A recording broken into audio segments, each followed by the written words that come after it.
When Alec Egret was just a brat who spent most of his time doing useless things like fishing around the capital, a flashy magician named Eldaz approached him and asked if he was interested in magic. At first Alec thought that Eldaz was Diddy's agent, but it turns out that he was really just interested in teaching him magic. Eldaz soon started teaching him how to cast spells by thinking about the friends he would make in the future and how he would need to save their asses from monster attacks. Thanks to his trauma-heavy teaching methods, Alec managed to learn magic quickly. Even then, he was disappointed that it took him a whole day to learn a single spell, and he didn't even listen to Eldaz mumbling that it takes normal people a month to learn that spell. Alec eagerly asked Eldaz to teach him another spell, but he told the overeager boy that one spell was enough for the day. Alec was not satisfied by that, but Eldaz remained firm on his decision, and they decided to waste the rest of their time by fishing. Alec kept pouting like a bitch the entire time, but then Eldaz stoked his ego by telling him that he had great talent for magic. He told Alec that even without his lessons, he would become a great magician in the future, and asked him to leave it to fate. Alec was shocked to hear this, and he asks Eldaz why was he teaching him magic in the first place. Before he could give an answer, a fish got caught in his line and Eldaz panicked because he had never caught a fish before. Alec laughed at him before helping him out, saying that a magician as skilled as him should know how to catch fish. Anyway, their life as a student and teacher continued as time passed, and Eldaz taught Alec a lot about magic. But then one day, Eldaz suddenly announced that he was leaving the capital. Alec was devastated by this news because that meant he would never meet his teacher again. But Eldaz had a final piece of advice for him. He told Alec that if he ever got the chance to become a court magician in the future, he should refuse to take the role. Alec couldn't understand what he meant by that and asked Eldaz why did he even teach him magic in the first place. Eldaz shed his gloomy expression for a moment as he talked about Alec's late mother, who did him a great favor when she was alive, and he was just trying to repay her son by teaching him. That was the last time Alec saw his teacher, and he worked hard to enter the Royal Magic Academy so that he could meet him again.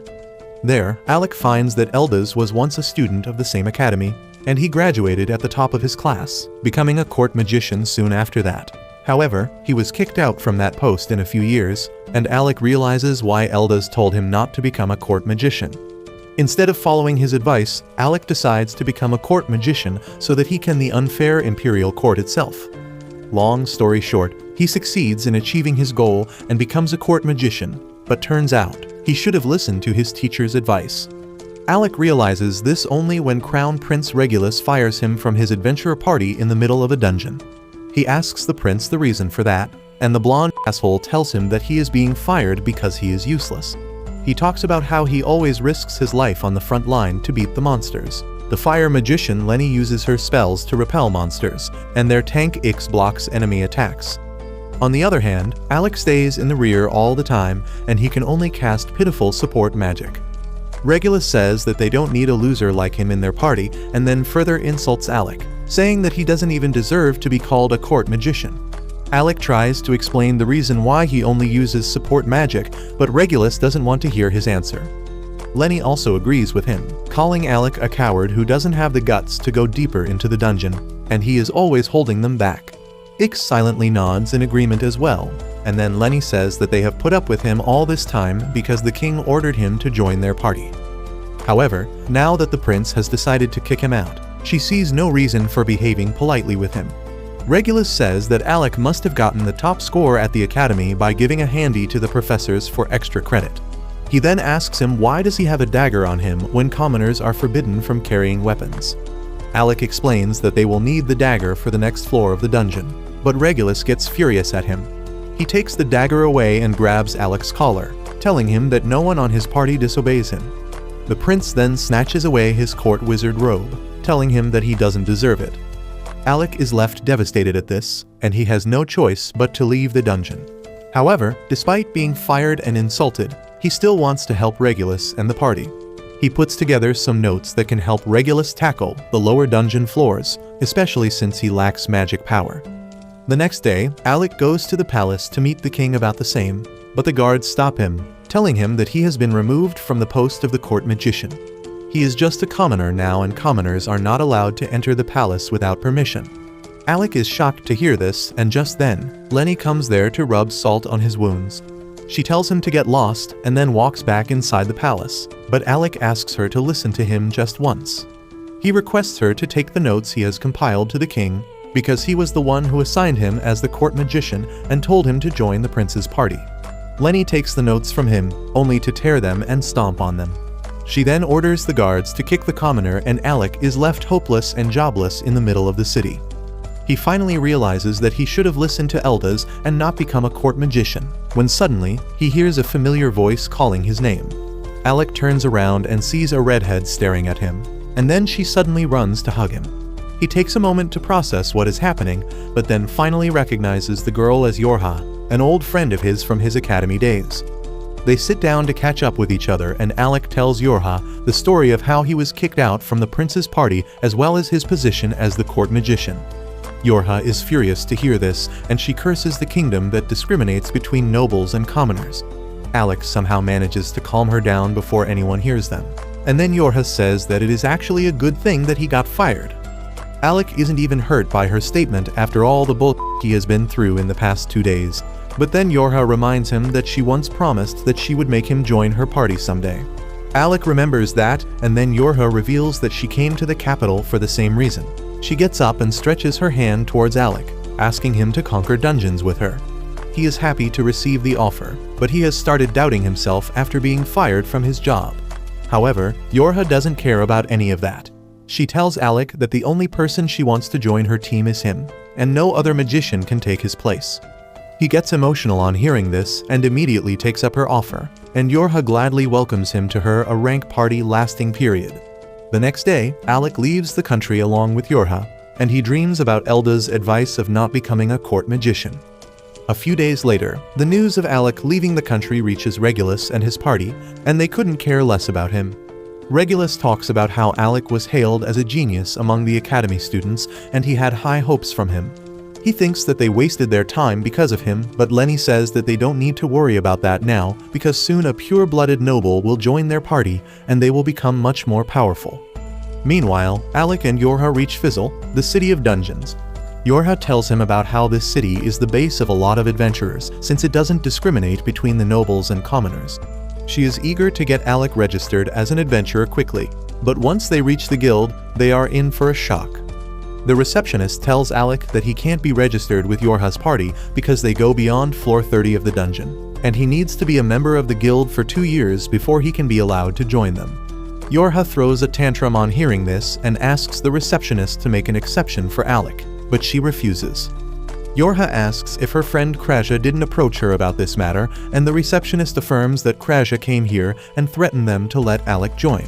However, the receptionists deal with nutjobs like her every day, so they didn't even budge. Alec and Yorha return empty-handed from the guild and take a break at a public park.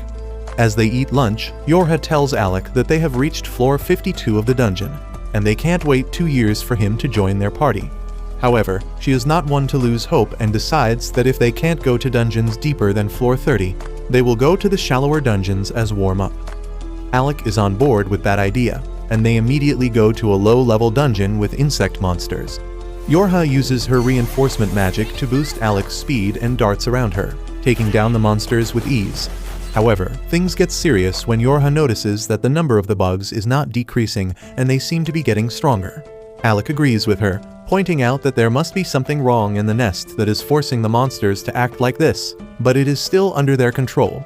As they keep fighting against the monsters, Yorha activates her shield and begins charging ahead to find their nest. Alec tells her that she is taking a big risk by doing that, but she tells him that this much is nothing. She says that he seems to have lost his edge, because if was the Alec of the past, monsters of this level would be nothing for him. She asks him to trust her and become his real self once again. Alec realizes that Yorha is speaking the truth, and he just needs to regain his confidence to get them out of this situation. He remembers Elda's lesson about how he will need to save his friends from danger, and using that as motivation, he decides to get on the offensive. Alec quickly takes down some monsters with fireballs and then defeats the rest with his dagger. However, a huge swarm of monsters surrounds them after that, but Yorha is not worried about them any longer. She casts a barrier around them, giving Alec the prep time to cast a powerful wide area spell that instantly disintegrates all the bugs. Once everything seems calmed down, Yorha pats him on the back, telling him that he has still got it.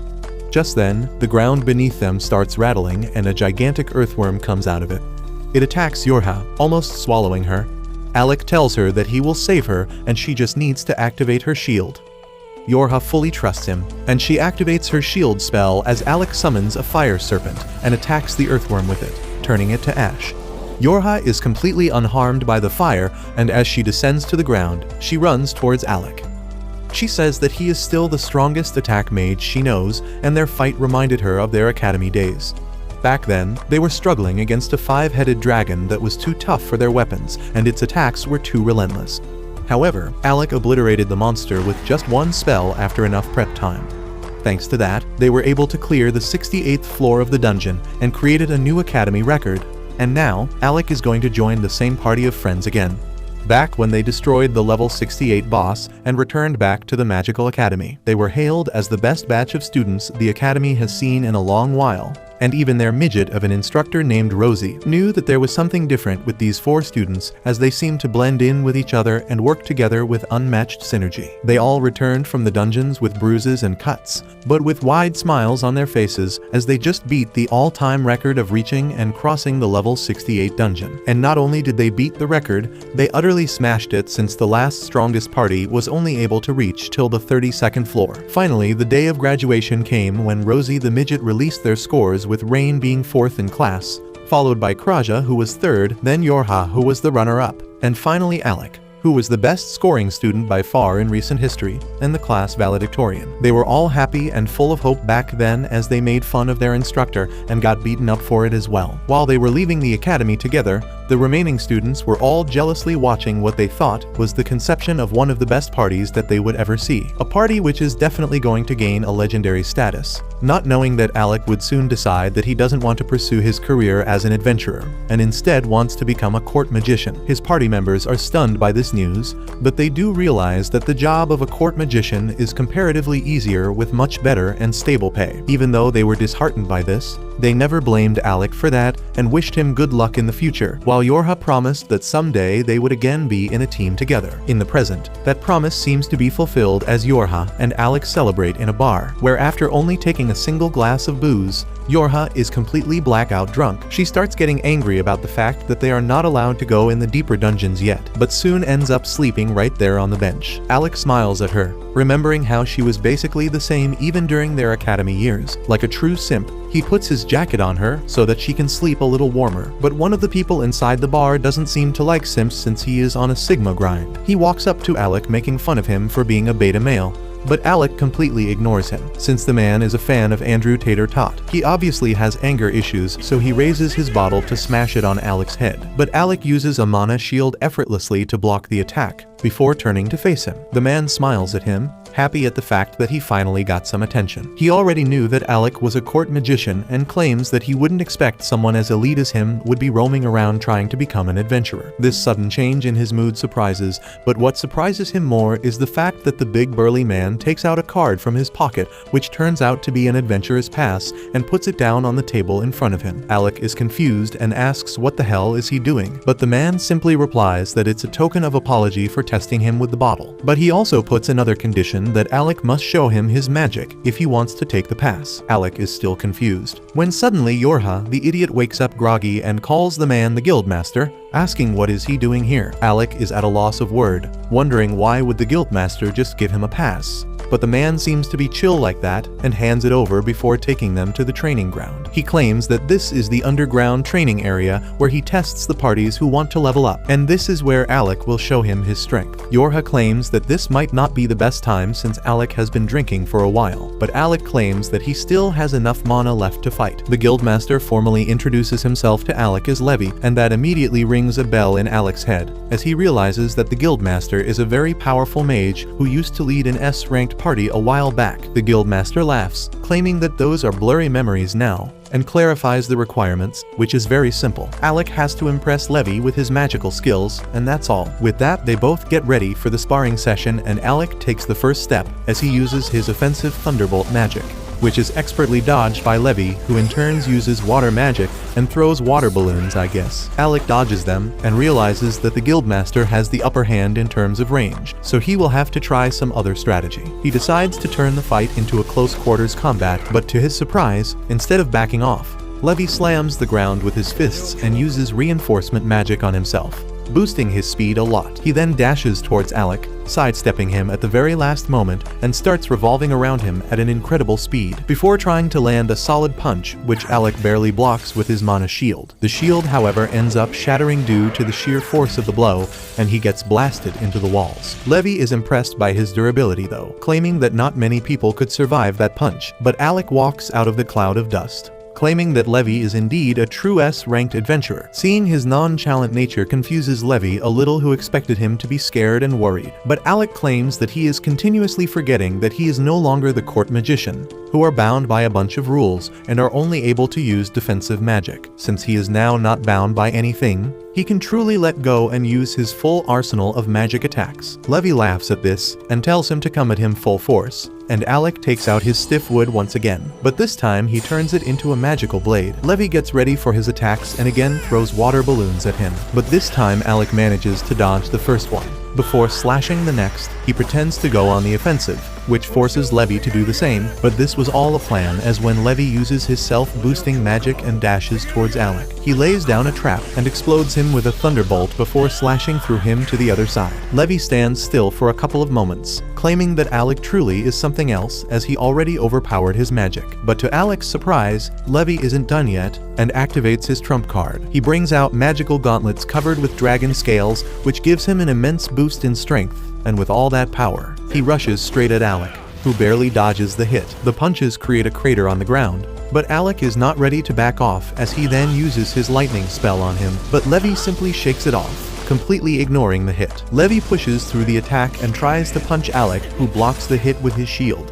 but gets pushed back. He wonders what he could do next to deal with this monster, but Levi has more tricks in his bag, as he uses a special ability of his gauntlets, which heals him of any injuries. Levi realizes that the more he drags out the fight, the worse his chances of winning are. So he decides to push the attack and starts slashing and hacking at Levi, who manages to block every single strike, taunting Alec to do better than that. Alec decides to trash talk as well, which tilts the Guildmaster, who tries to land a powerful punch, but Alec dodges that and finds an opening to attack. This annoys the Guildmaster even more, so he pushes on with the attack, hitting the wall instead as Alec nimbly dodges beneath it. Levi doesn't give him any breathing space though and tries to land another attack, but Alec blocks successfully, before trying to land the winning blow. To his surprise though, the Guildmaster is a lot tougher than he looks and soaks the damage, before trying to land a double-handed smash, which covers the air with a dust cloud. But as the dust clears, Alec emerges out of it unhurt and tries to go after Levi once again, but this time when he strikes the Guildmaster, his stiff wood turns limp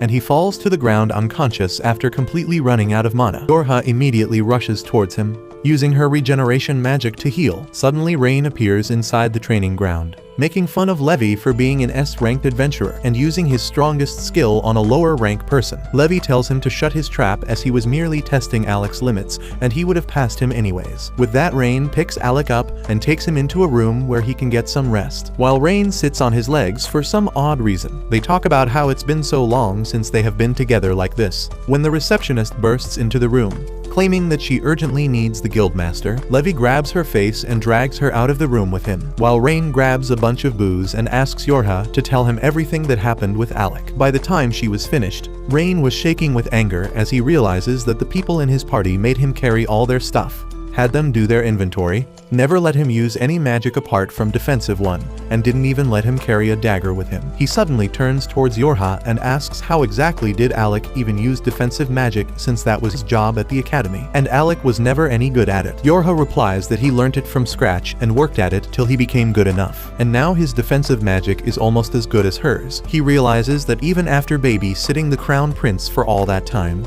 They still banished him by calling him worthless. He ends up shattering the bottle in his hands in anger, which wakes Alec up. He is a little surprised to see Rain here, while Yorha happily exclaims that the guildmaster gave him the pass. This makes Alec really happy, as now they can all move towards the higher level dungeons as a party. But Rain tells them that it can wait as before, that they need to do something else. Alec has no idea what the hell is he talking about, but Rain explains that first they need to take revenge. For that they will enter the royal city and sneak into the palace, and then beat the out of the prince and his party. Alec tells him that they are not going to do anything like that. And even Yorha claims that fighting other parties is strictly prohibited. Alec puts a hand on Rain's shoulder, telling him that having loads of fun on their adventure would be enough for him, as he doesn't really care or think about what happened to him at the court anymore. Rain suddenly claims that he has got it. All they have to do is become the strongest party in the world. That would 100% piss the crap out of the prince. And if their country is ever in any problem, they are bound to come for aid to the strongest party in the world, and it would feel really amazing to say no to their faces. Alec realizes that this is the best compromise that he could get, so he agrees on becoming the strongest party in the world. Meanwhile, in another room, an injured S-ranked adventurer named Krista is badly injured, as she breathes hard while the receptionist applies bandages to her body. The guildmaster doesn't look amused by this, since if the S-ranked party is in trouble, that means that the whole guild is in trouble. Krista tells Levy that her party is still stranded and they need all the help that they could get. The guildmaster immediately convenes an emergency meeting where he calls all the ranked adventurers and explains that they are going on a rescue mission on the 64th floor. Back in Alec's room, he ends up meeting Kreja after a long time, whose two personalities seems to have developed very nicely. She asks why he is not at the meeting, but Alec replies that he is not an ranked adventurer, so he stayed back. She immediately casts her heal spell, which completely heals Alec in an instant, which makes me wonder why the hell were they using bandages on Krista if they can simply cast heal magic. Anyways, Yorha and Rain enter the room as Rain starts screaming with excitement that they are going to go on a rescue mission. They catch Alec up on the happenings, claiming that the dungeon is a little different because on that floor, you can't use magic, so you are completely dependent on potions. And since the S-ranked party got completely wiped out, they ended up sending Krista alone to get help. Alec asks Kreja whether she was fine working in that dungeon since her speciality is healing magic, and he replies hotly that she opposed it. But the idiot Rain overruled her and used his veto to enter the dungeon. They start bickering with each other, when Yorha turns towards Alec, claiming that it should be up to him whether they go into the dungeon or not, since he is going to have the main and the hardest job dealing with the main floor boss. Alec agrees to the mission, and soon they head out towards the dungeon. And standing in front of the entrance, Rain claims that this is going to be the start of the legend of their party. They quickly reach the entrance of the dungeon, which has an affinity which doesn't let anyone use healing magic, forcing them to rely on potions and on dodging the attacks as much as possible. The target level where Krista's guild members are stuck is near level 64 boss, but before they could reach that they would have to clear all the other levels, including defeating their bosses as well. Rain realizes that if they go level by level they would be too late, but Yorha pulls out a magic crystal, claiming that Krista gave it to them, and with this, they could skip all the other levels and straight up teleport to level 64. Alec realizes that it must be a super important and rare magical item, but Krista is more focused on saving her teammates before anything else, so she even gave the other party these crystals to directly reach the target level. Yorha tells them that the level 64 boss is apparently an undead, which means that Kreja will basically be useless, and since Ha herself is a support mage, that means that the majority of the battle would depend on Alec alone. Rain tells him to save his mana as much as possible, and let him deal with the small fry because he doesn't want Alec to run out of mana in front of the undead boss. Kreja agrees, warning them that from here on out, they would be literally fighting against death itself, and should take it seriously since even an S-ranked party got wiped out here. Instead of being discouraged though, Rain feels more alive than ever and hypes them up, claiming that the story of their legendary party starts now. With that, Yorha tosses the magic crystal in the air, and they immediately teleport inside the dungeon at level 64.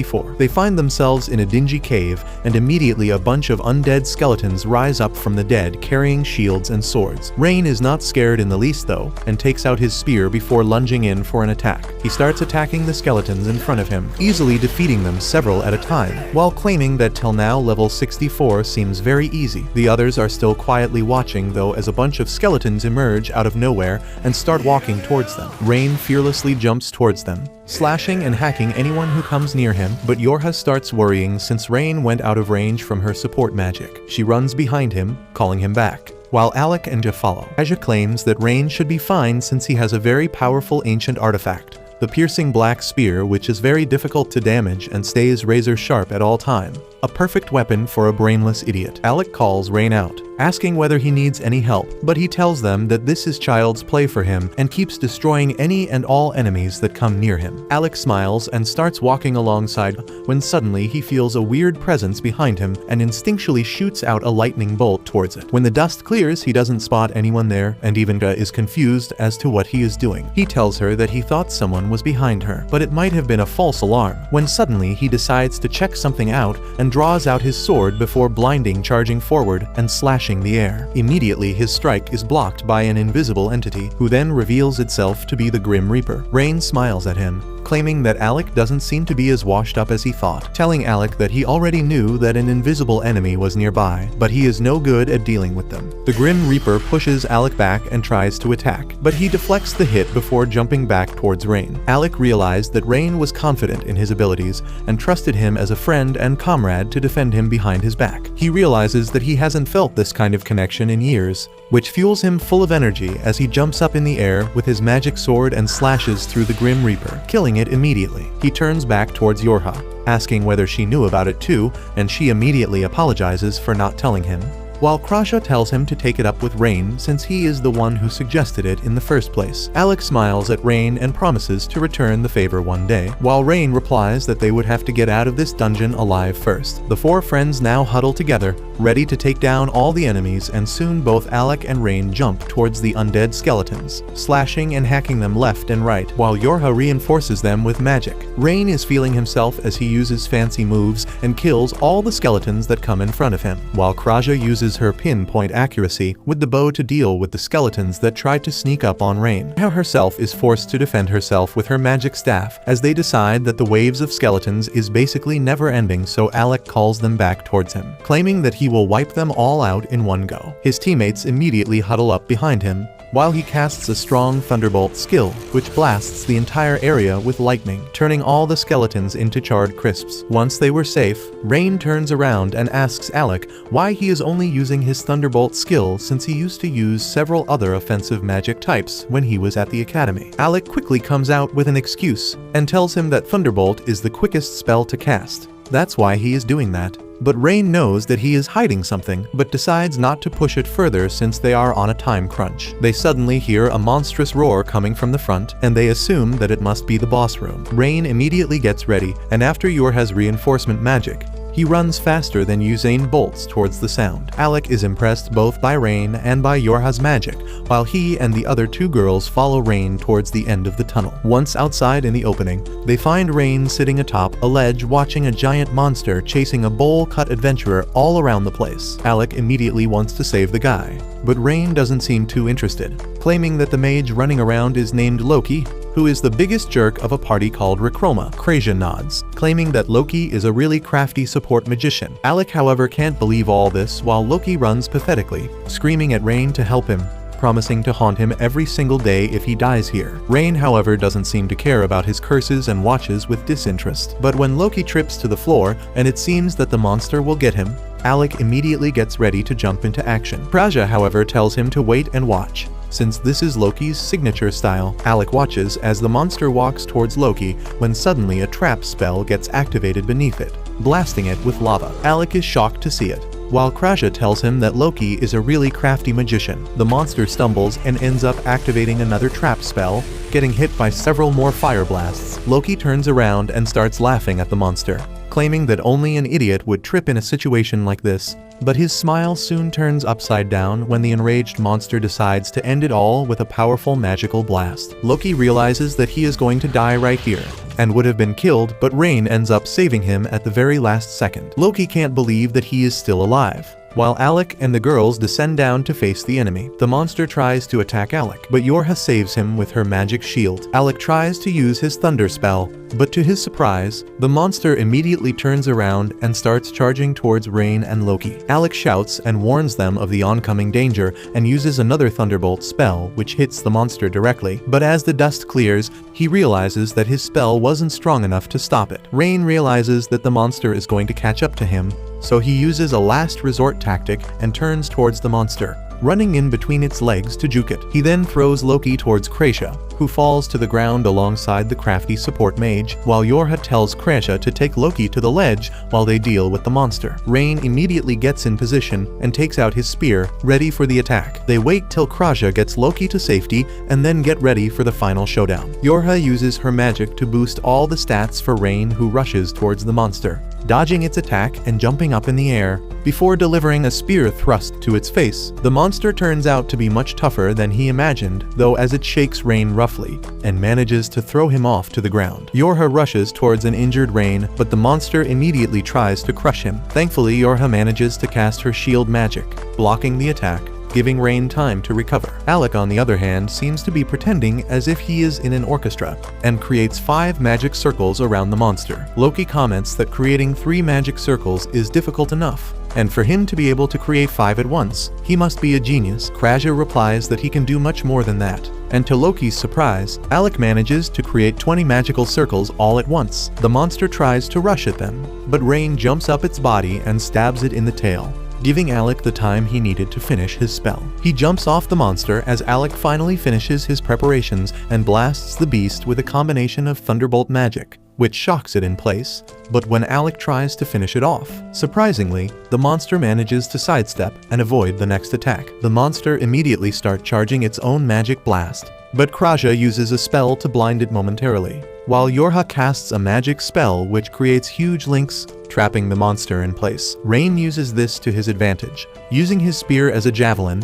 managing to spear the monster through its head, while Alec gets ready to finish it off. To their surprise, the monster is still able to move and decides to cast his powerful magical blast once again, but Alec stands there unafraid, as he readies the magic spell that only 2 people in the entire world know. One is his teacher Eldas, who created it, and the other one is himself, who learnt it from Eldas. The moment the monster shoots its magic blast towards Alec, he uses reflection magic, returning the favor with double the intensity. The monster is really tough though, as he manages to survive this as well, barely clinging to life. The monster decides to use the spell once again, but this time Alec uses his reflection magic alongside creating multiple magic circles, enveloping the beast in a monstrous inferno, turning it into crypts, while Rain finishes the job by slashing the monster's head in half. With that, they celebrate their victory, but interrupts their celebrations, thanking Alec for the help, telling him that he knows about him as he is the court magician. Alec responds that he left that job, and Loki replies that it's a loss for the prince and his party. He then drops the bomb on them by claiming that the monster they fought was not the actual floor boss, but one of the sub-bosses who was stupid enough to chase him and got itself isolated. This really shocks Alec and the party,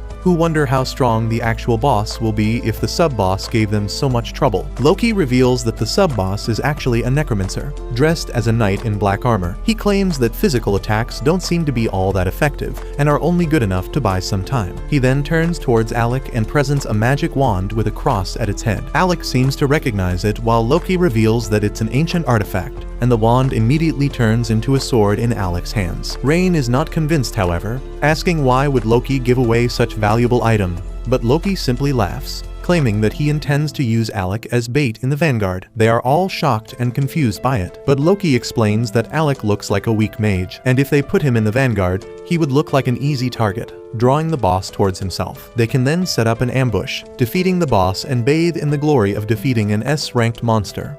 But that's where this video ends. Remember to like and subscribe to the channel. Thanks for watching, and I'll see you next time.